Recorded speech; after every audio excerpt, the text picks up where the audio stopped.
Soy Francisco Prado, el director del curso y el director del programa de restauración Andrew Mellon del Pórtico de la Gloria, que es lo que nos va a centrar aquí en este curso monográfico, aparte de que vamos a hablar también de otras restauraciones importantes como la del Políptico de Gante. La restauración del Pórtico de la Gloria, como saben, ¿se me escucha bien? Sí. Es de las restauraciones más largas y más complejas y más importantes que se han llevado a cabo en Europa en la última década, junto con la del Políptico, diría yo. Y empezó en el 2008 con estudios previos y ha sido un proceso muy largo en el que han participado muchísimos equipos. Yo he tenido la fortuna de estar implicado en el proyecto desde sus inicios, primero como miembro del comité científico, a partir del 2010 como coordinador del comité científico y después en 2014 fue cuando se consiguió este convenio bastante especial con la Fundación Mellon de Estados Unidos para crear un programa de investigación multidisciplinar donde se pudiese traer investigadores de varios países a trabajar en diferentes ámbitos del Pórtico de la Gloria, desde científicos en restauración, arquitectos, historiadores del arte. Entonces, aquí hay algunas fotos del resultado de la restauración y ya conocen todo el impacto que causó ver el pórtico restaurado en 2018.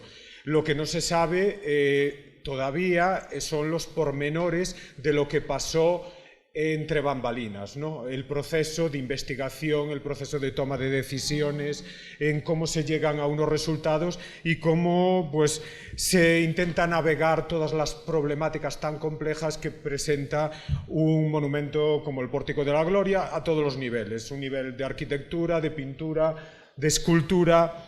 Entonces, se ha dado mucha información sobre algunos de los avances científicos que se realizaron y de las investigaciones del proyecto. Otras están todavía en fase de publicación y muchas están todavía sin desvelar.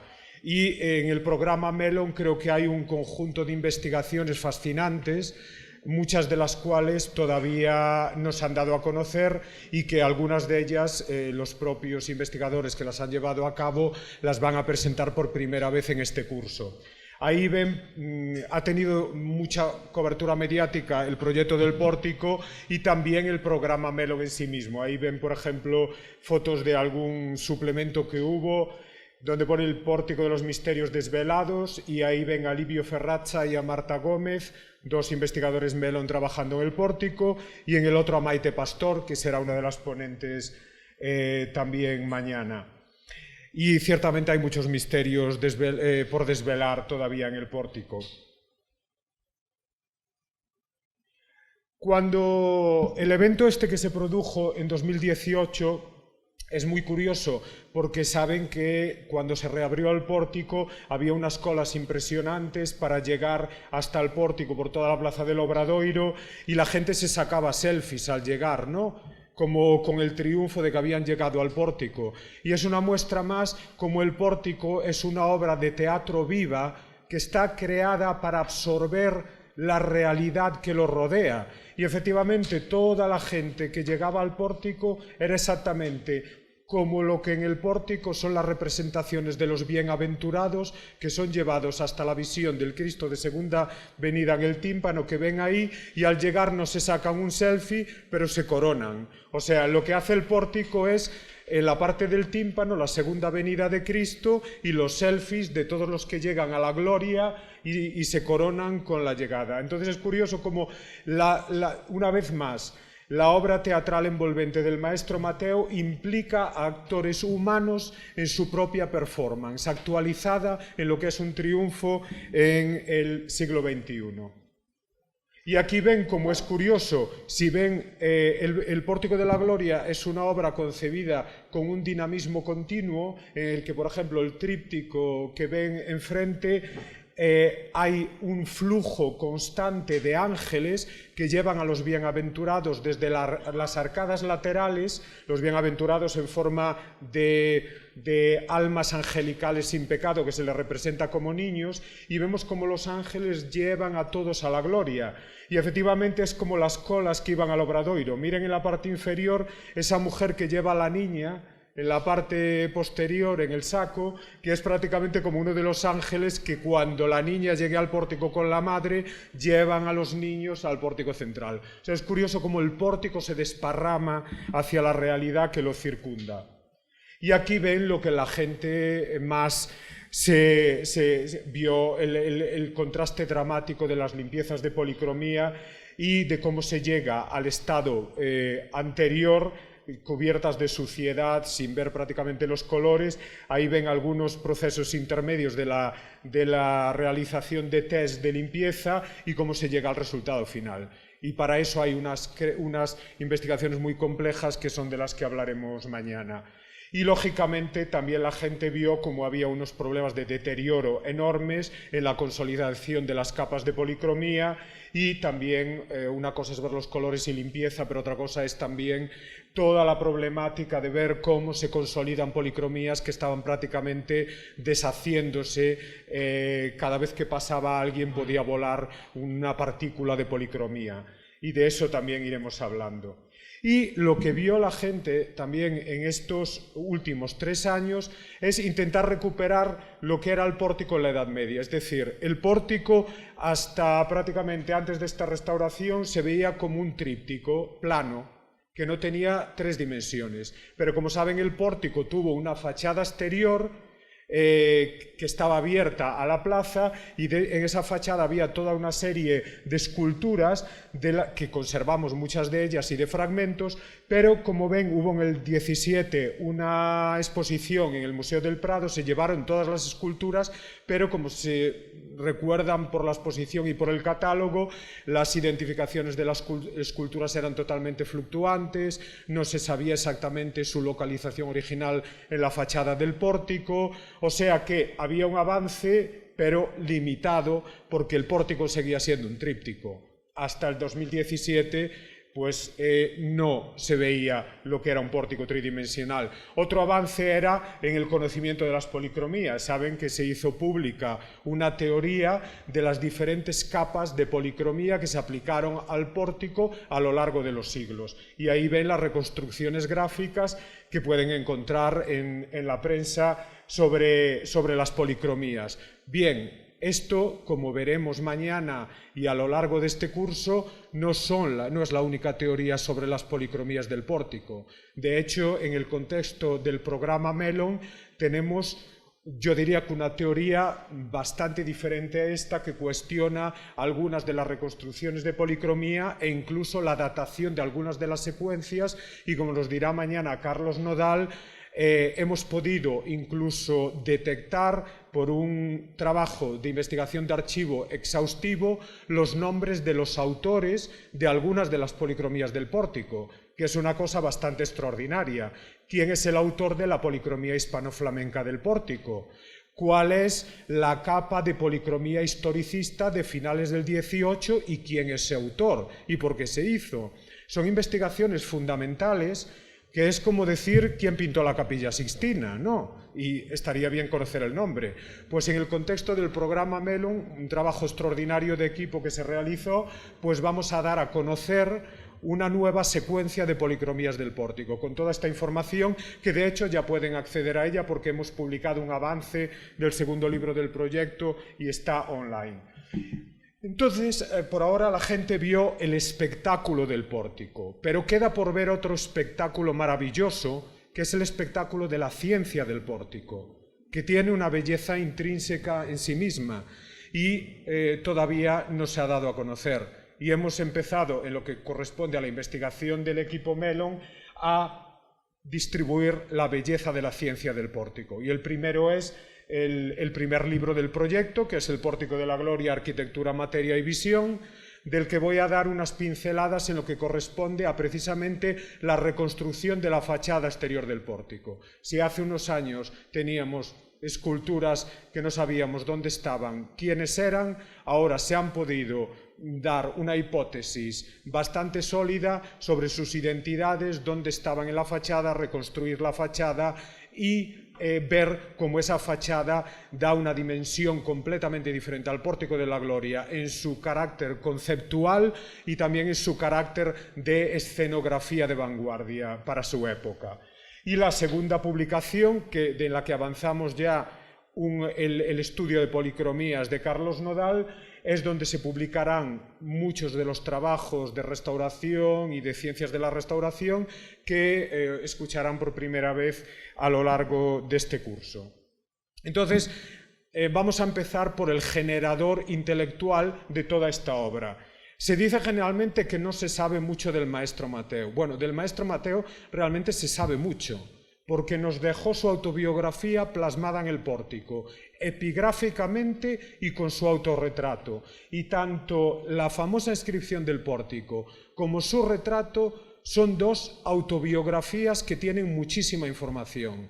Por ejemplo, ¿saben la famosa epígrafe del pórtico que dice que el maestro Mateo dirigió la obra desde los fundamentos a fundamentis, desde sus cimientos, y se colocaron los dinteles en 1188? Esto ya saben que al principio se interpretó como que construyó el pórtico desde, incluida la cripta, al Nartes de 3 pisos. Ahora se sabe por estudios estructurales como el de Rodrigo de la Torre, que nos hablará hoy, de que no, que hubo varias recreaciones, varias obras preexistentes, bocetos de lo que hoy conocemos como el pórtico, y había una estructura preexistente sobre la que Mateo trabajó, ¿no? Y realmente es que a fundamentis no se refiere a algo material de la obra que construyó, sino lo que es una cita que viene de la carta de San Pablo a los Corintios, que ven citada ahí. Claro, yo desde aquí no leo nada. Conforme a la gracia, pero van leyendo. Conforme a la gracia de Dios dice que yo pongo los fundamentos del edificio y que después serán otros los que lo continúen, ¿no? Y esa es una cita que él la está tomando de arquitectura, y lo que quiere decir San Pablo es comparar su labor de evangelizadora con la de un arquitecto, que él va evangelizando, distribuyendo la palabra de Dios y poniendo los cimientos del edificio que el cristiano debe construir. Bueno, en el siglo XII, en las teorías de la retórica, como el famoso tratado de Godofredo de Vinsauf, él compara también un arquitecto y un poeta, y dice que el arquitecto y el poeta, el arquitecto en sí mismo construye primero el edificio en su corazón. En el corazón es donde están los fundamentos de San Pablo también, del edificio de San Pablo. Construye en su corazón el edificio, porque en el corazón en la Edad Media era donde estaba la fantasía, la capacidad de diseño. Lo que para nosotros hoy es el cerebro, en la Edad Media era el corazón. Entonces vemos cómo tanto el epígrafe como el autorretrato del maestro Mateo, uno desde el punto de vista discursivo y el otro desde el punto de vista figurativo en su diseño gestual, están refiriéndose a todos estos conceptos del creador, del arquitecto sabio de la Biblia, del sapiens architectus, que con su mano, poniendo la mano en el corazón, en su cerebro, es donde recrea con la visión que tiene él para interpretar la arquitectura imaginada de las Sagradas Escrituras, donde hace el diseño de su obra. Y entonces el maestro Mateo se representa como un sapiens architectus que señala el corazón, donde está el centro de lo que a él lo hace un arquitecto capaz de interpretar las arquitecturas que describe la Biblia. Una relación muy cercana a Dios, pero es un retrato del Creador. Y lo que tenemos es que lo que se levanta detrás de él es la obra que salió de su corazón. Y lo que está frente a él, lo que él ve con los ojos del corazón, con los óculos cordis, si ven, hay una correlación entre los ojos que miran abiertos, visionarios, y el corazón, que es donde hace su diseño. Lo que está él mirando es otra creación suya, porque frente al maestro Mateo, frente a este retrato, en la nave central estaba el coro del maestro Mateo, que es una maqueta de la Jerusalén celeste, que es precisamente también el diseño arquitectónico de la Biblia que se recrea en la triple elevación del nártex del Pórtico de la Gloria. Entonces sabemos mucho sobre el maestro Mateo. Una cosa que sabemos es que lógicamente era el arquitecto, no era un escultor, ¿no? Y es curioso porque es una obra pionera como retrato del creador en contexto escatológico, tiene alguna relación con otras obras contemporáneas, pero tiene una proyección en el tiempo, porque otros grandes artistas se representaron tomando estas ideas de la Edad Media en contextos escatológicos. La famosa pintura de Durero, ese se llama el autorretrato del 1500, porque es un autorretrato en que él se representa realmente de una forma cristológica, y lo hace porque en el contexto de Nuremberg en el que se movía se creía que en el 1500 era una especie de apocalipsis, que iba a venir una especie de final de los tiempos, y es un retrato en contexto apocalíptico como el del maestro Mateo en el pórtico, y la posición que tiene de la mano, que es parecida a la de Mateo, es porque está tomando todas estas concepciones medievales de la creación en el corazón. Por cierto, es que en la Edad Media se creía que el corazón estaba en el centro del pecho, no en un lateral. Y hay un análisis de uno de los mejores historiadores del arte del mundo, un profesor de Harvard, Joseph Kerner, sobre el retrato trazando todas estas. Y ahí ven estas conexiones. Y ahí ven otro retrato increíblemente raro, que posiblemente no lo han visto nunca, que es un retrato que hizo Federico Zuccari de Miguel Ángel, representando a Miguel Ángel como su escultura de Moisés, pero como un creador, porque ven en la parte inferior que tiene las herramientas todas del cantero. Entonces es exactamente, no sé si Zuccari estuvo en Santiago alguna vez, pero es un retrato del artista intelectual con connotaciones bíblicas que está reproduciendo el autorretrato del maestro Mateo. Y el maestro Mateo, otra cosa que sabemos de él es que como creador, arquitecto, se caracteriza en sus diseños por una conexión integral entre la materia constructiva y el concepto arquitectónico, entre la naturaleza y el arte. Y, como nos comentará hoy Lorena Bello, hablará de las canteras del Pórtico de la Gloria, de dónde se extrajo la piedra. Y lo que vemos en el Pórtico de la Gloria es una extensión estética de las canteras. El taller del maestro Mateo ama la naturaleza y también respeta muchísimo el material con el que está trabajando, el granito. Y efectivamente, como vemos, el Pórtico de la Gloria es naturaleza petrificada o piedra que asume la vida orgánica de las plantas. Como si tuviéramos, en vez de un monumento estático, la piedra estuviese animada por una savia interior que circula constantemente, y por eso el pórtico es como entrar en un bosque. Y estaba ahí también reproduciendo la estética de lo que se llama el arte de 1200, ¿no? Que es un arte muy naturalista, y ahí ven diseños como el de la parte superior y lo comparan con el capitel en pergamino, o como esas tablas canónicas donde se ve cómo las columnas se transforman en ramas, y es lo que diseñaría el taller del maestro Mateo en pergamino antes de llevarlo a cabo en la obra arquitectónica y escultórica. Lo difícil es cómo consiguieron transformar una piedra tan difícil de trabajar como el granito, o sea, la pericia técnica para hacer lo que se puede hacer con una pintura de pergamino, ¿no? Y efectivamente el pórtico se abre como una palmera.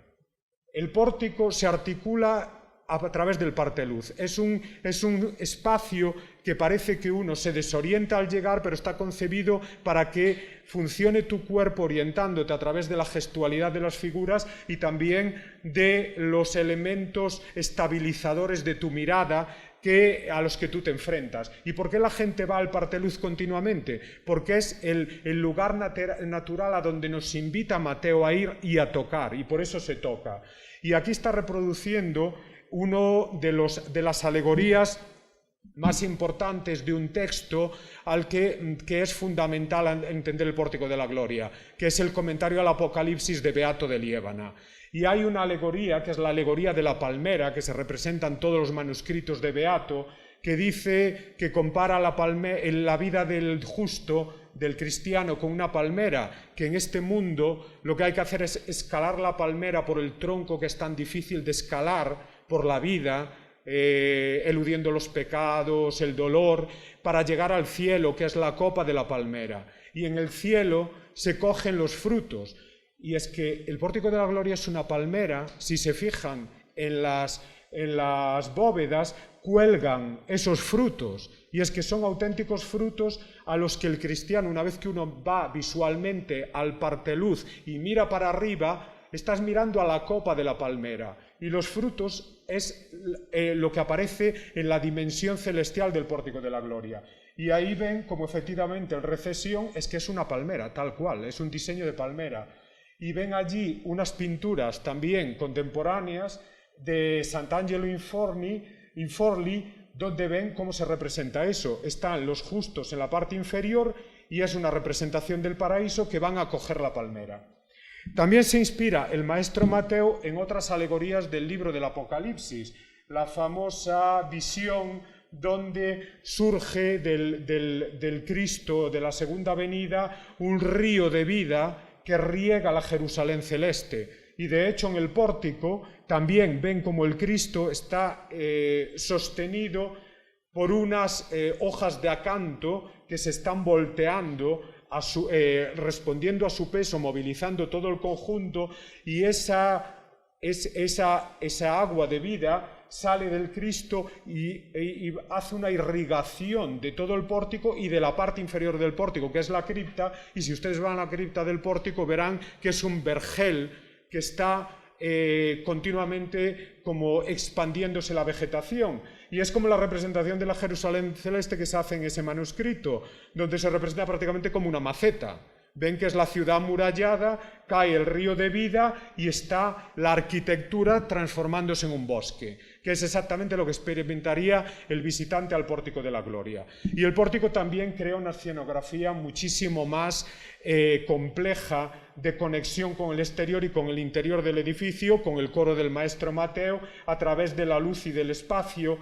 Mateo crea una serie de pantallas para recrear visiones del Apocalipsis. Entonces también ven el óculo interior de la tribuna, que durante mucho tiempo se había hablado de él como, pues mira, qué bonito, está decorado con motivos geométricos, ¿no?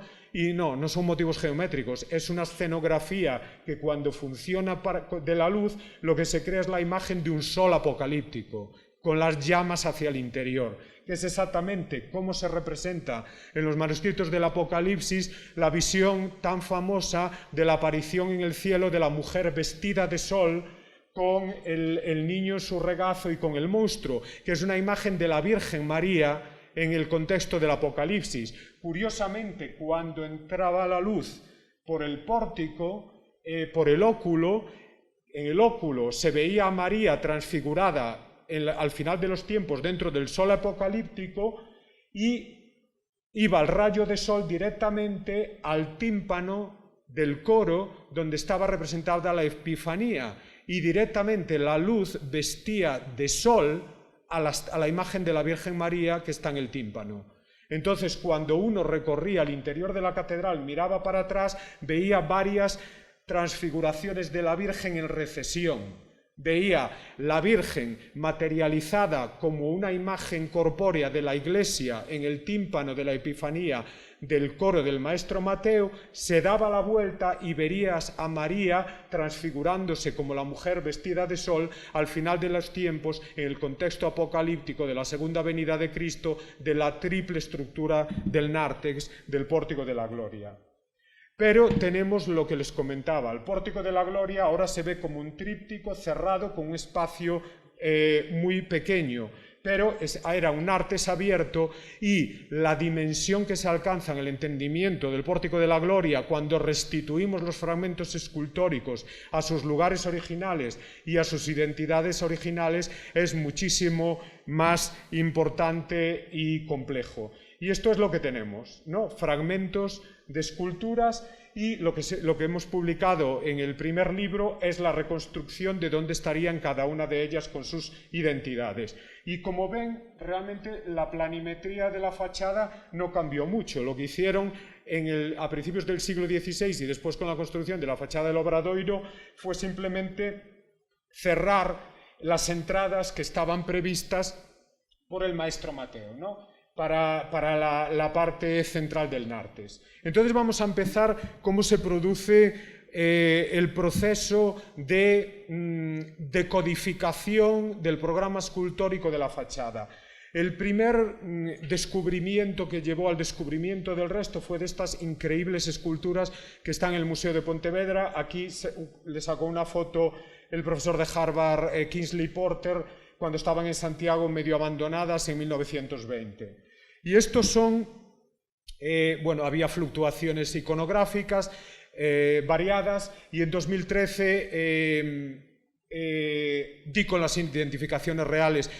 A ver, yo creo que todas mis identificaciones son las buenas, como se puede imaginar, pero estas son absolutamente las buenas porque incluso mis peores enemigos me dan la razón, o sea que estas ya son incuestionables, ¿no? Y estos son dos personajes esenciales en el Apocalipsis, que es lo que se llaman los testigos del Apocalipsis, Enoc y Elías.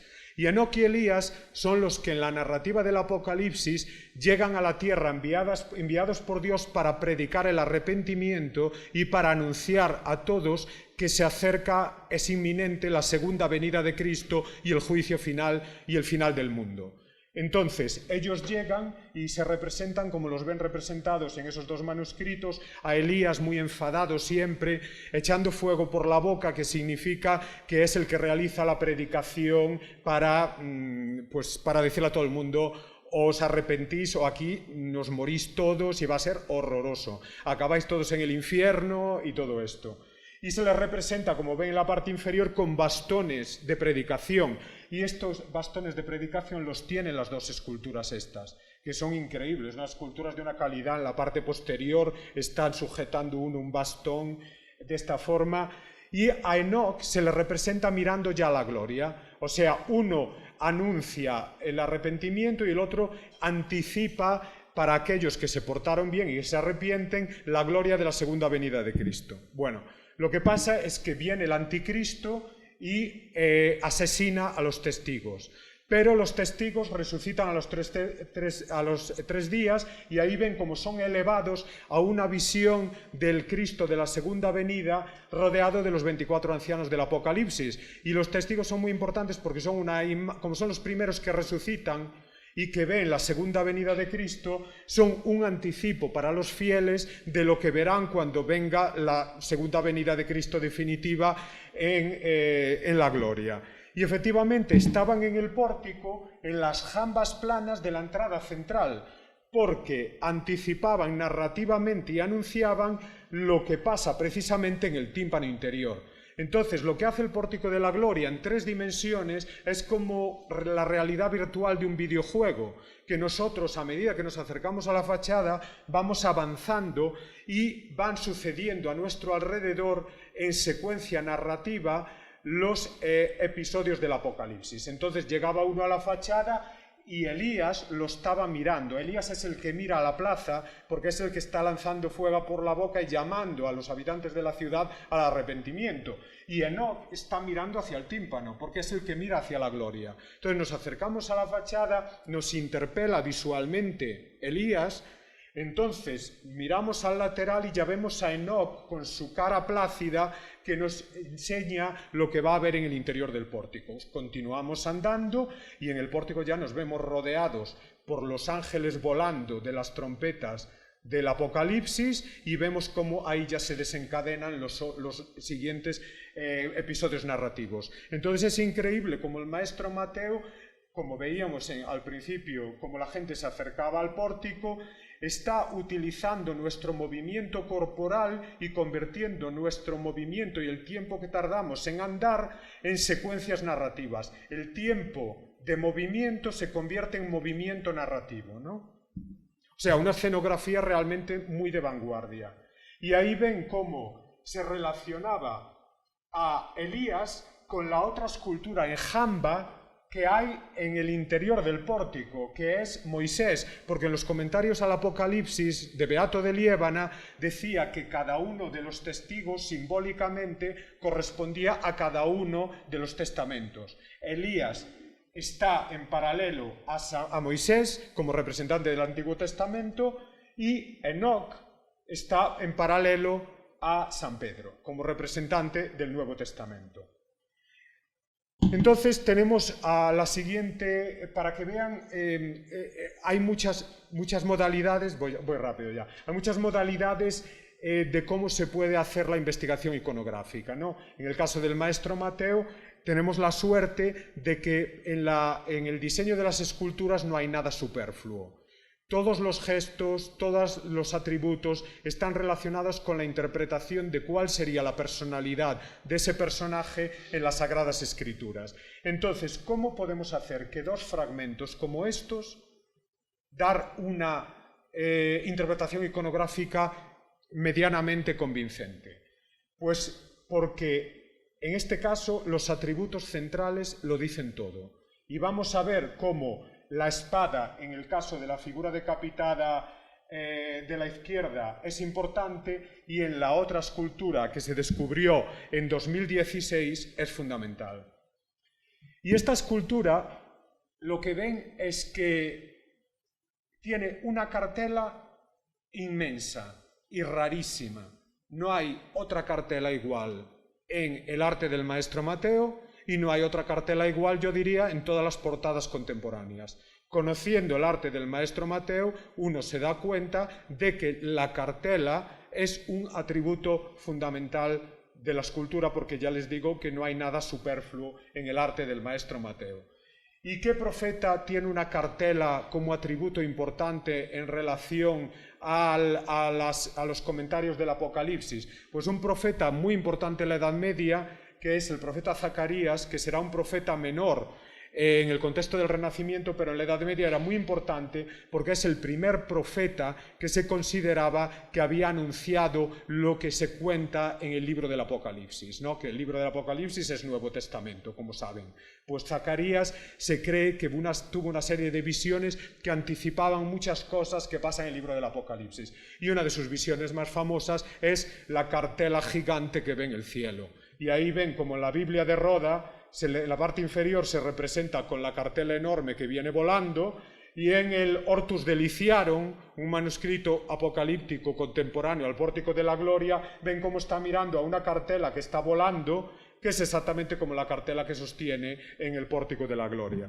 El siguiente paso sería ver qué otras representaciones contemporáneas de Zacarías hay y qué tipo de textos tienen, ¿no? Y tiene un texto muy importante donde habla de que anuncia que un rey llegará a Israel, ¿no? Esto en el contexto de los comentarios de la Biblia se creía que aludiría en el Antiguo Testamento a la llegada de Cristo, a la entrada de Cristo en Jerusalén, ¿no? Pero también tiene mucha relación con la entrada de los reyes contemporáneos en catedrales, porque las entradas de los reyes se relacionaban con la entrada de Cristo y con los reyes de Judá. Ven aquí cómo se representa en Sant'Angelo in Forli a Zacarías en la parte inferior con la visión de que bien vendrá un rey que entrará en Jerusalén, y arriba se representa el comentario, que es la entrada de Cristo, ¿no? en clave del Nuevo Testamento. Y ahí ven una representación de Zacarías en una portada. Bueno, pues en el Pórtico de la Gloria, como veremos, el Pórtico de la Gloria se construye para transformar una catedral, una iglesia de peregrinación, en una catedral real, para grandes eventos de la monarquía galaico-leonesa. Y digo galaico-leonesa porque siempre el reino de Galicia tiene una entidad propia y formaba en ese momento una unidad con el reino de León, pero con los promotores del pórtico, Fernando II y Alfonso IX, que el reino de León era independiente de Castilla, la catedral real era Santiago. Ahí era donde tenían el Panteón Real, y el Pórtico de la Gloria se crea para ser un telón de fondo de coronaciones, investiduras de caballero y elementos de la realeza. Entonces, Zacarías tendría relación con esta también en la fachada de atraer a prepararse también para las entradas reales en perspectiva bíblica. Y ahí tenemos esta escultura, que es la primera representación que se conoce de Santiago como Miles Christi, como caballero de Cristo, porque la visión de Santiago Matamoros es posterior. Fernando II funda la Orden de Santiago, y cuando se crea el pórtico se hacían investiduras de caballero de la Orden de Santiago. Y era muy importante la Orden de Santiago porque a través de ella el arzobispado de Santiago cobraba lo que se llama el voto de Santiago. Entonces le interesaba tener una imagen del apóstol. Y esta escultura lleva la espada porque era el símbolo de la orden. Ven allí un soldado de la orden, un caballero de la orden de Santiago lleva una espada en el manto, era el símbolo de la orden. Y aparte la espada es el símbolo, el atributo de Santiago, porque es la espada con la que se le martirizó. Y aquí se une su condición de caballero con la espada como símbolo martirial, y por eso la está sujetando con mano velada, que es como en el pórtico los ángeles del Arma Christi sujetan los instrumentos martiriales de Cristo, ¿no? Entonces estaría en la cripta porque ahí llegaban las entradas reales, ahí se bajaba del caballo el rey, como se representa allí en un manuscrito que está aquí en el Escorial, que es el libro de la coronación de los reyes de Castilla, que describe una coronación que debería de tener lugar en la Catedral de Santiago, después tuvo lugar en las Huelgas, pero se ilustra. Y ahí ven al rey que entra en la ciudad, el senescal lleva la espada de la investidura de caballero en alto y llegarían a la cripta del Pórtico de la Gloria. Se bajan de los caballos y ahí con la espada de la investidura se encontrarían a su prototipo enfrente, que es el Santiago Caballero. Entonces, ven cómo estaría, lo reconstruimos en la parte interior de la cripta, que posteriormente se puso otra imagen que sería una parte exterior. Y en el Pórtico de la Gloria, como describe el libro de la Coronación, el arzobispo de Santiago recibiría al rey de León y Galicia, que es exactamente la misma foto que se sacó el arzobispo de Santiago con la familia real este domingo. Ven la miniatura, hasta coincide la gama cromática. Ven la miniatura de cómo el arzobispo de Santiago, vestido de rojo y blanco, recibe al rey, y ven ahí al arzobispo recibiendo al rey y la gama cromática de verdes, blancos y rojos. Es la miniatura y la foto del domingo, en pura actualidad. Y el pórtico con la misma concepción. Ahí el rey estaría enfrente al árbol de Jesé, que es la genealogía regia de los reyes de Judá que llevan a Cristo, y el rey de León y Galicia se consideraba descendiente de los reyes de Judá, en esta concepción sacra de la monarquía. Voy muy rápido, ya estoy fuera de tiempo, ya casi sí, ¿no? Que así voy avanzando porque el resto lo pueden leer en el libro, que esta parte... Entonces voy a apuntar algunas cosas que no están en el libro y me voy a mover rápido con esto porque eso ya lo pueden leer en el libro. Bueno, tendría relación Zacarías con los testigos, porque Zacarías tiene otra visión muy importante en la que él ve dos olivos, ¿no? Y en los comentarios de Beato de Liébana dice que los olivos que ve Zacarías son los testigos que vendrán en el Apocalipsis. Por eso en los manuscritos de Beato ven que se representa ahí a Enoc y Elías al lado de los olivos, ¿no?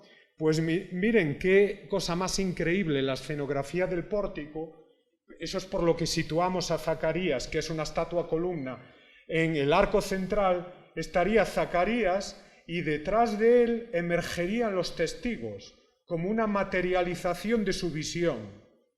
O sea, primero Zacarías que anuncia a los testigos a través de su visión de los olivos, y después vemos a los testigos emergiendo de la visión de Zacarías. Y bueno, Zacarías también tiene otra visión muy importante, que él ve algo que él llama el retoño, y esto dio lugar a toda clase de sectas apocalípticas en el siglo XX, la de Waco, Texas, ¿te acuerdas que ardió todo y todo esto? Pues eran de esta teoría del retoño.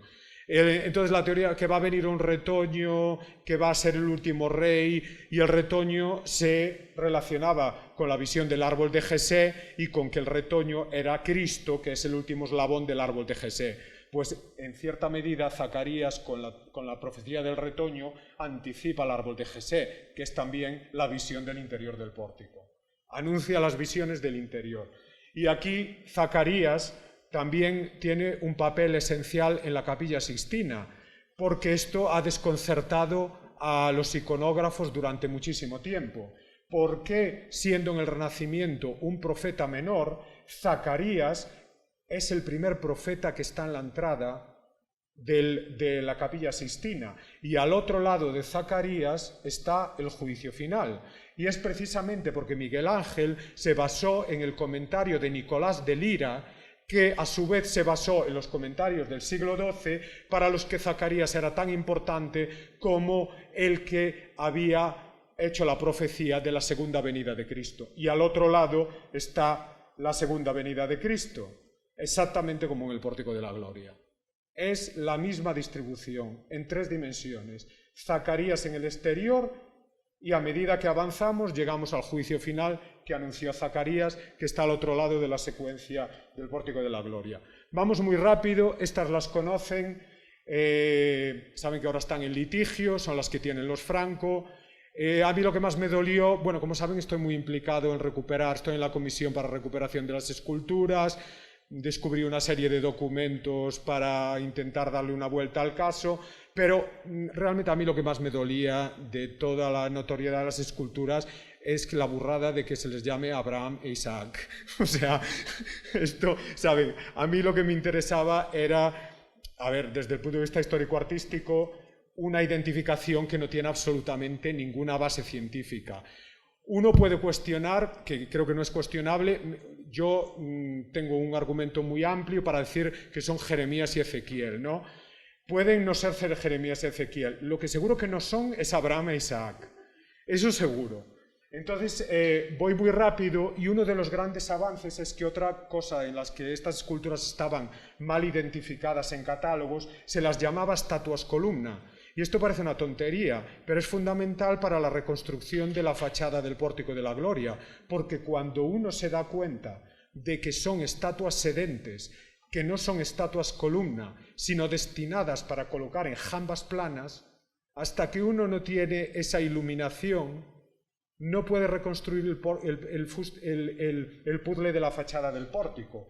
Y como ven, la escultura que se descubrió en 2016 nos indica lo que es una estatua columna del exterior. Tiene su columna, no es sedente y se envuelve alrededor de la columna. Esas esculturas son sedentes, y una escultura sedente, para poner una columna detrás, es un absurdo estructural, porque genera un montón de espacios vacíos. No se adapta la escultura al entorno de la columna. Entonces, como ven ahí en una comparación con San Vicente de Ávila, en la fachada del pórtico había una distribución de esculturas sedentes para jamba plana y estatuas columna. Una vez que uno se encuentra con eso, puedes ver lo que es toda la iconografía de la fachada exterior. Y ven por lo que no es Abraham e Isaac. Abraham e Isaac se les llamó en los años 80, hipotéticamente por primera vez, porque había 2 esculturas de reyes que se sabía que eran David y Salomón, ¿no? Porque están muy bien, tienen incluso cartelas y están perfectamente definidas por sus atributos. Entonces se creía, bueno, pues si hay un padre y un hijo del Antiguo Testamento, pues 2 más, otro padre y otro hijo. Pero es que claro, es que Abraham e Isaac en ninguna portada del mundo mundial se representa como 2 señores mayores con barba cabreados.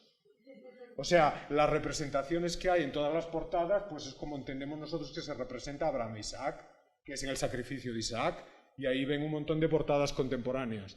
Entonces, el absurdo es que se mantuviera tanto tiempo una atribución que es, históricamente, no hay por dónde cogerla. Bueno, entonces estarían, por motivos que verán en el libro, estarían flanqueando la entrada norte, donde avanzarían todo lo que pasa, la entrada sur, perdón, donde avanzarían todo lo que pasa en el juicio final. Y de hecho los mismos escultores que hicieron el cabreo profético de Ezequiel fueron los mismos que esculpieron los monstruos del juicio final, y Jeremías estaría ahí también diciéndole a todos que se arrepientan. Son los dos profetas del exilio, se llaman. Son los profetas a los que exilió Nabucodonosor y que claman para que se regenere el templo y para reconstruir el templo.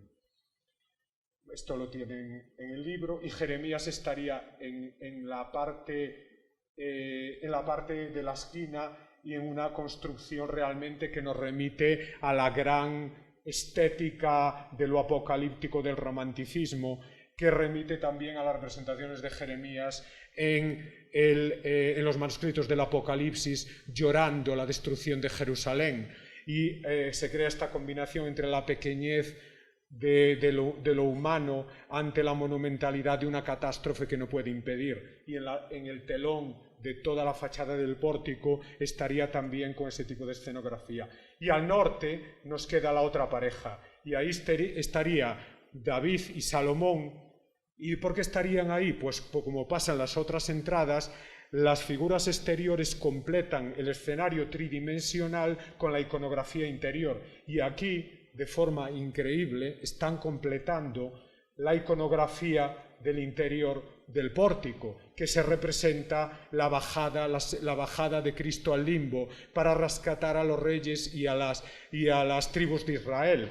Y en todas las bajadas al limbo se representa como testigos principales, como ven en aquel capitel de Tudela y en estos mosaicos, se representan a David y Salomón como testigos de la bajada de Cristo al limbo para rescatar a Adán y Eva. Y ellos estarían en 3 dimensiones en la parte exterior de ese lugar.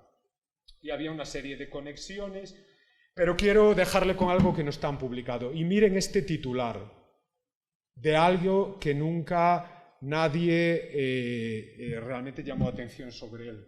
Esto es un artículo que se publicó en el diario madrileño Ahora en 1930. Y como ven, se hizo un descubrimiento, faltan cabezas en el Pórtico de la Gloria. Entonces lo escribe un periodista gallego, bueno, no es gallego, no. Para mí todo el mundo es gallego, o sea, es como si estuviera en Argentina. Francisco Camba, que es un periodista, ¿cómo se dice? Hermano del famoso Julio Camba. Bueno, lo escribe y él le hace una entrevista a un escultor muy conocido que se llamaba Juan Cristóbal, ¿no? Y este escultor le pide por favor al Cabildo de Santiago que le dejen subir con una escalera porque quiere examinar el pórtico de cerca, ¿no? Bueno, por cierto, que Juan Cristóbal será muy famoso y se hará famoso en los años 60 porque es el escultor de la famosa estatua del Cid ecuestre de Burgos. Aquí lo ven en su taller, ¿no? Entonces él va al pórtico y Juan Cristóbal se sube y se da cuenta de que 2 cabezas se mueven y no le parece que sean muy buenas y dice que hicieron un cambiazo, que no son del maestro Mateo. Entonces Juan Cristóbal no estaba equivocado porque posiblemente él se subió al pilar de los apóstoles, que lo ven allí. Y ahí hay cabezas, porque el maestro Mateo trabajaba algunas esculturas de una pieza y otras de 2 piezas. El cuerpo se esculpía por un lado y la cabeza se esculpía para el otro con un vástago para insertar en el cuello. Y en la escultura de San Juan y la otra que está al otro lado son de insertar. Bueno, hay una escultura que es la que ven a la derecha, que es la única cabeza de mármol de todo el Pórtico de la Gloria. Todo el Pórtico de la Gloria está hecho en granito y hay una sola cabeza de mármol insertada en un cuerpo de granito, ¿no? Es mateana la cabeza, o sea, no es una cabeza reutilizada. Pero es curioso porque nosotros conservamos, miren qué bonita es, o sea, la cabeza de mármol. A Rodrigo no le gusta mucho, a mí me encanta. Es así muy intensa, ahí la comparo con una cabeza romana, con policromía, ¿no? La cabeza de mármol, pero como ven los rizos son mateanos, es de mármol de las canteras portuguesas de Estremoz. Se hizo una prueba de petrología. Bueno, aquí ven otras cosas como hay cabezas del pórtico que se relacionan con el arte romano, con las máscaras de parada y todo esto. Bueno, resulta que lo que ven en la parte inferior es una cabeza que apareció en una casa de Santiago en los años 80, que estaba reutilizada en un muro, y es una cabeza Pórtico de la Gloria. Y es una cabeza que tiene su relación estilística precisamente con, como ven allí en la parte superior, el estilo de la cabeza de uno de los profetas que están frente al de la cabeza de mármol. Entonces, mi teoría es que esta cabeza perteneció al cuerpo de la cabeza de mármol, en algún momento, porque encaja perfectamente y porque es del mismo estilo, y que algún momento en la construcción del pórtico, que se alargó 30 años, pues igual se le estropeó, igual, como pasó muchas cosas en el pórtico, igual le rompieron la nariz en el montaje, e hicieron una sustitución de cabezas.